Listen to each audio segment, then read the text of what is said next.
Assalamualaikum, Kakak Imam. Waalaikumsalam. Sedihnya timnas kau dong. Bang Oca, Iya. kegagalan apa yang paling menyakitkan? Kegagalan kalau kita sudah. Kegagalan yang menang. Iya betul. Kita menang tapi gagal. Deh. Itu terjadi pada timnas U19. Kodo. Makanya edisi besok kita muncul dengan judul Garuda Muda Pesta Gol, Garuda Muda Gugur. Kasihan. Ini imbas dari ketidakadilan sistem yang digunakan pada Piala AFF 2022 ini. Klasmen akhir grup A Piala AFF itu Pauca, Iya. dari 5 kali main, Iya. poinnya Indonesia 11, Iya. hasil 3 kali menang 2 kali imbang. Kodo. Begitupun dengan Vietnam, begitupun dengan Thailand. Mm-mm. Jadi 3 macan Asia Tenggara ini sama-sama mengumpulkan 11 poin. Terus kenapa Vietnam dan Thailand yang lolos ke semifinal? Karena hasil hitungan poin mini turnamen 3 pemain ini PSM timnas tidak pernah memasukkan bola ke gawang Vietnam maupun Thailand. Ya toh? Iya. Karena waktu pertandingan pertama lawan Vietnam hasilnya 0-0. Lawan kedua Thailand hasilnya 0-0. Nah, Vietnam Thailand 0-0 juga. Satu-satu. Tapi Vietnam Thailand 1-1. Iya. Artinya unggul produktivitas gol karena Vietnam bisa menghasilkan 1 gol, Betul. Thailand juga hasilkan 1 gol. Untuk 3 negara ini kan, Iya. kan selama ini yang sering berlaku adalah jumlah kolektivitas produktivitas secara keseluruhan. Betul. Kan sampai itu plus 9. Kalau tambah waktu hasil akhir lawan Myanmar 5-1 berarti plus 14. Iya. Indonesia harusnya juara grup. Betul. Tapi karena hal ini sehingga kita harus menerima dengan lapang dada Garuda Muda gugur padahal pesta gol. Dan patut diduga pada pertandingan Vietnam dan Thailand di Stadion Madia pada waktu bersamaan tadi mereka main mata. Dede. Di saat posisi sudah satu sama mereka sudah kayak tidak mau bermain. Iya. Kena tindam bola nih. Dan syukurlah mereka berada di negara damai sehingga tidak diganggu. Kalau di negara lain itu sudah diteror itu. Begitu pemecah. Dan sungguh luar biasa memang anak-anak muda kita ini mainnya pemecah. Iya. Sempat tertinggal 1-0, mereka membalas 5 gol hingga berakhir dengan 5-1. Iya. Dengan permainan yang sangat efektif. 1-2, umpan lambung, gol. Sayangnya Nah, tapi untuk edisi hari ini Pauca kita terbit dengan headline berjudul 71 kerbau di Toraja Utara positif ke PMK. PMK itu Pauca bukan Persatuan Mahasiswa Kerung-Kerung, bukan. Tapi penyakit mulut dan kuku. Dari mana datang itu? Saya tidak jelas juga itu Pauca. Iya. Dari India kah, dari Iya, Zimbabwe kan tidak tahu. Kenapa Pokoknya itu ciri-cirinya kakinya sakit terbelah-belah. Kodong. Si purpuru kan.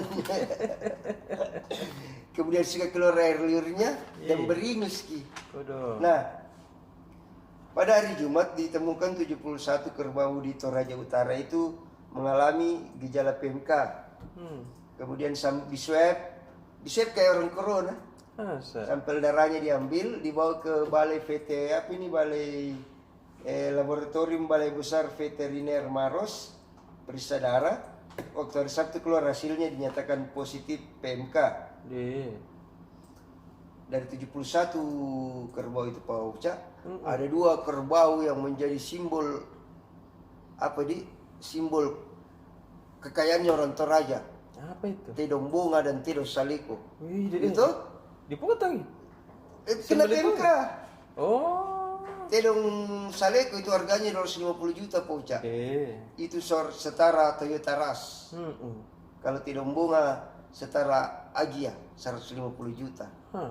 Maksudnya itu kan setahu saya kalau di Toraja Poca tuh. Iya. Kalau yang kita potong itu Saleko atau bunga, orang kaya sekali. Atau dari dipotong gitu kak? Dipotong nih. Dipotong itu. Intinya itu adalah simbol Saleko, Iya, bunga, yang belang-belang itu Poca. Dan konon kerbau-kerbau yang di Toraja disebut tedong itu seperti itu hanya bisa hidup di Toraja. Oh gitu kan. Kalau saya tidak pernah saya dengar pernah mau dicoba dikembangkan di daerah lain, tidak bisa hidup di Toraja pi. Rumput naton Toraja cocok. Ini yang 71 ini tidak dipotong pi Poca. Iya.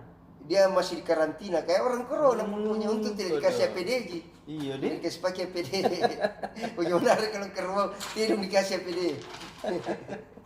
Nah, tapi untuk mencegah lagi hal-hal yang semakin berkembangin penyakit, Pemkab Toraja sudah mengeluarkan aturan kalau ada yang bergejala langsung disembelih.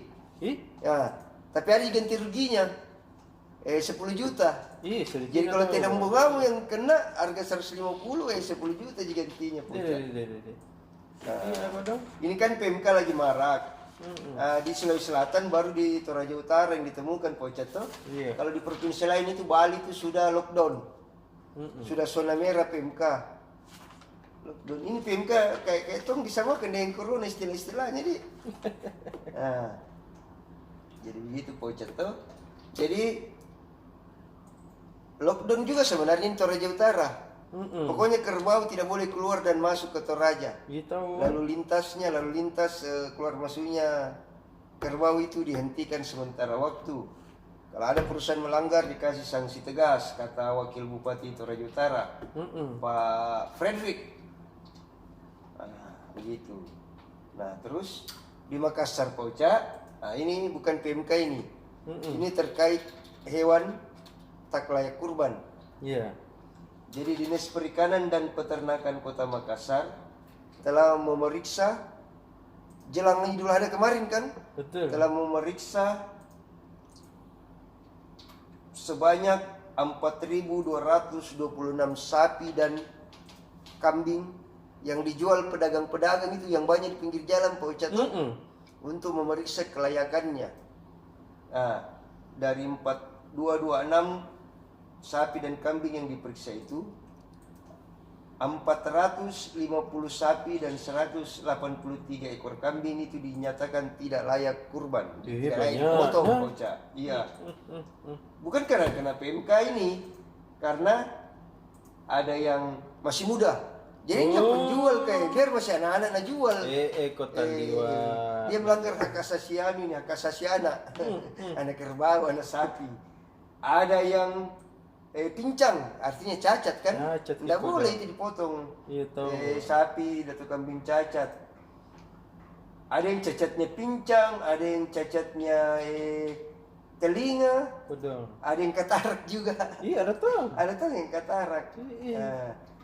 Ada 35 ekor yang masih bisa berproduksi. Artinya